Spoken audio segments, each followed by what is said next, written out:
Hello, welcome back to another video. And today I'm going to be talking about the International Booker Prize Longlist 2023. So, as I'm filming this, the Longlist came out like 2 hours ago, an hour and a half ago, and I have been diligently having a little look at what's on there and whether I want to read any of them. So, in true Gemma fashion, I see a long list and I'm like, oh, I want to read them all. But I'm gonna rein myself in. I'm gonna approach this in a sensible manner because I am obviously reading the Women's Prize long list at the moment. So, what I have done is, of the 13 books long listed, I've put them into 3 buckets. Bucket 1, thanks but no thanks. Books that I probably am not going to bother picking up unless I see like rave reviews for it. But the synopsis hasn't got me excited, so I'm not going to read them. But I will just tell you quickly about them in a minute. Bucket 2 is, these sound really good, but I'm going to wait for other people to read them first, so that if they're actually pants, I don't have to spend the time reading them. So that's bucket 2. And then there are 3 books that I really want to read, regardless of the reviews, regardless of what other people think, because I think the premise sounds phenomenal. So let's have a little look, shall we? The first thing I want to talk about was the diversity on this list. It is amazing, and this is why I love this prize. Of the 13 books that we have got books that are translated from 10 different languages, which is amazing. It's what I love to see. It's why I love this one. So we've got 1 book translated from Chinese, 1 from Swedish, 2 from Spanish, 1 from Tamil, 1 from German, 3 from French, 1 from Russian, 1 from Norwegian, 1 from Bulgarian, and 1 from Korean. So that, yeah, that's a lot of languages. And let's talk about the books. So I'm going to start with the thanks but no thanks books. So there are 5 of these, ones that I just don't think I will ever read. The first of which is While We Were Dreaming by Clemens Meyer, translated from the German by Katie Derbyshire. And this one is set during the sort of reunification of Germany. So we follow 4 boys. They were about 13 when the Berlin Wall comes down, and we sort of follow them as they basically cause havoc, running around, drinking, stealing, doing things that you really hope your children don't do. Also, this is a big boy. There are quite a lot of chunky books on this list, which I will go through as we get to them. But this is over 500 pages, 528 pages.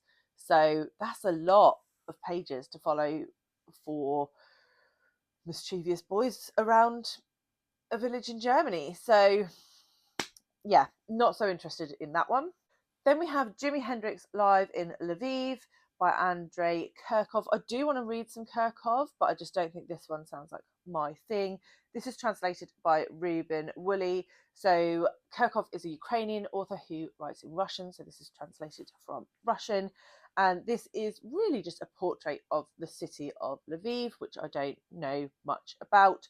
And it just said that it was dark comedy and magical realism, and I don't think that's going to be my jam. Plus, I don't really know anything about Jimi Hendrix. I don't know if you need to, but I'm not really a music buff in that way. So I think I'll leave that one off. And that one's 343 pages. Next, we have Is Mother Dead by Vigdis Hjorth, translated by Charlotte Barsland, which is translated from the Norwegian. And this one is about a woman who, after she loses her husband, she returns home to Oslo and exhibits or re-exhibits some of her artwork, looking at sort of mother-daughter bonds, and it causes some sort of rift between her and her mother. So I'm not quite sure what is included in this art, but it causes issues. And then I think it follows like the strange behaviour of the mother and the strange behaviour of the daughter, from what I can glean. And that one is 330 pages. Next, we have Standing Heavy, and I've put this on my thanks but no thanks list, but if people say it's amazing, then I may change my mind. And that is Standing Heavy by Gauzy, which is translated from the French by Frank Wynne. It sounds sort of interesting, but it's only like 164 pages, so I'm just not sure that it's going to be my jam because it's so short. And this follows 2 security guards who are working in a flour factory in France, and basically like the things that they see. And I think it's a bit of a commentary on capitalism and colonialism, So I'm not quite sure how that all ties into two flower factory security guards, but apparently it does. So yeah, this has potential for me to change my mind on, but at the moment it's in the thanks but no thanks bucket. And then the last one in this category is Whale by Cheon Myung Kwang, which is translated by Chi Young Kim from the Korean. Again, I think this has potential, but it's set in Korea, sort of in the period where they rapidly moved from pre-modernism to post-modernism, and we follow three different characters who are sort of linked. One of them has a thing with whales, one of them has a thing with dolphins, and one of them has a thing with bees. And it's like a commentary on this period of time in Korea. So it could be good, but it could just be it could be a bit highbrow for me, is basically what I'm saying. Also, it's like 420 pages. So it's a lot of pages of highbrow if it's not my jam. So yeah, I'll put it on the no thanks list for now. But I mean, with all of these, I could easily change my mind if a few people that I know, love, and trust tell me it's a good one. Then it could worm its way into one of the other categories. So now the five that I am interested in, but probably won't pick up until I've seen some reviews on them. The first of which is Ninth Building by Zhu Jingzi, translated by Jeremy Tiang. And Jeremy Tiang, I think, has been nominated for the International Booker before. And this one is on script, FYI. So this is told in vignettes. It's only 272 pages, and it sounds like non-fiction. So the author retelling his life during the Chinese Revolution, when kids were like shipped off to the countryside to basically waste their lives out there. So yeah, that's all I know. Could be good, but I did read Balzac and the Little Chinese Seamstress by Dai Sidshi last year, and I didn't really gel with it. I know this is different, but I don't know. I've just got a feeling it's going to be similar. So next we have The Birthday Party by Laurent Mauvignier, translated by Daniel Levin Becker. This is translated from the French. This is another big boy, but it does sound really good. So it's like 504 pages, and it's set in rural France, and we're in this tiny little hamlet where basically like 4 people live. So like a husband and his wife and their daughter and a neighbour. And they're all, happily living their little rural French lives. And the guy is trying to organise a birthday party for his wife, and then some weird stuff starts happening. Like there's strangers like stalking their house, and then it sort of, I think it leads up to this pinnacle of like nightmarish events. I think it was was how it was described.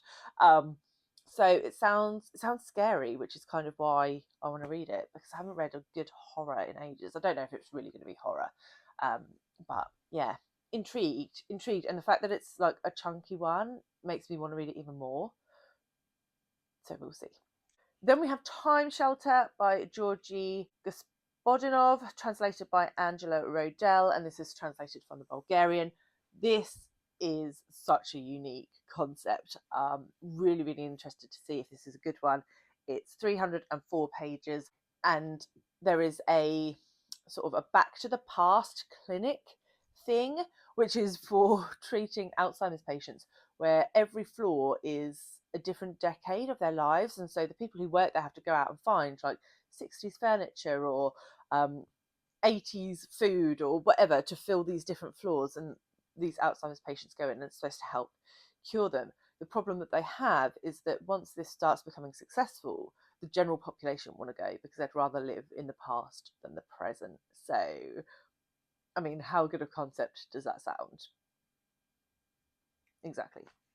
Then we have The Gospel According to the New World by Maurice Condé, translated by Richard Philcox from the French. And Maurice Condé is a French Caribbean author, very, very famous. And I've been meaning to get to her for so long. So I kind of would like to pick this one up. And this is about a baby who is born and is rumoured to be the child of God. And we sort of see him grow up, and he like journeys through to find like his origins and his like meaning in life, I suppose. I will say the premise is less intriguing to me than the author. here. I just really, really want to read some Maurice Condé. And then we have Boulder by Eva Baltazar, translated by Julia Sanchez.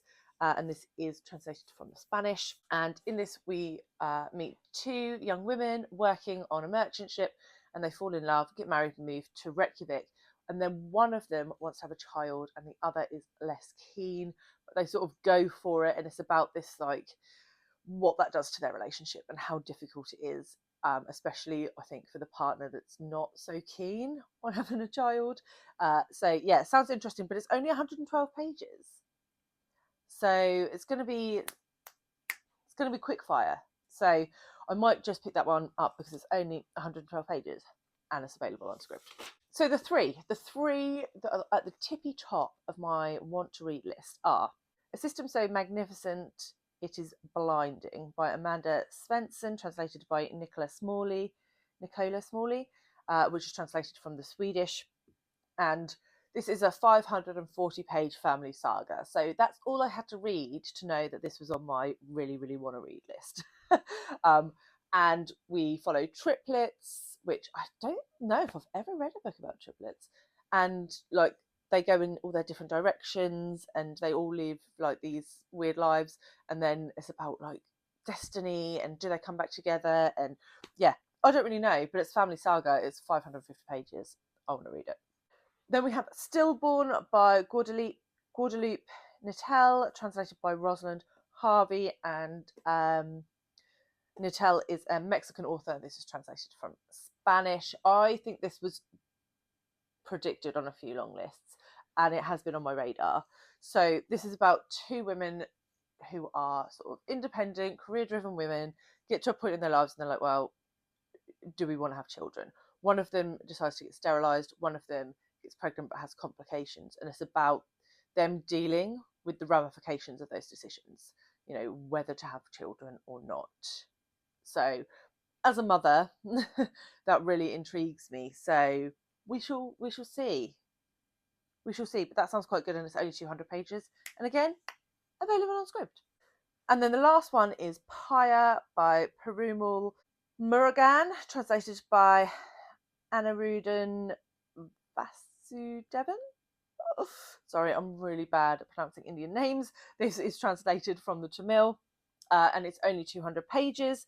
And this is about a young couple who get married and move to the village of one of them. I can't remember whether it's his village or her village, but they are keeping a secret, and that secret is that they are from different castes. And the Indian caste system is something that I have only really become aware of in the last couple of years, and certainly something that I want to become more educated on. So I'm interested to see what this story has to say about that. And yeah, so it almost feels a little bit sort of Indian Romeo and Juliet, but that might be completely off the mark.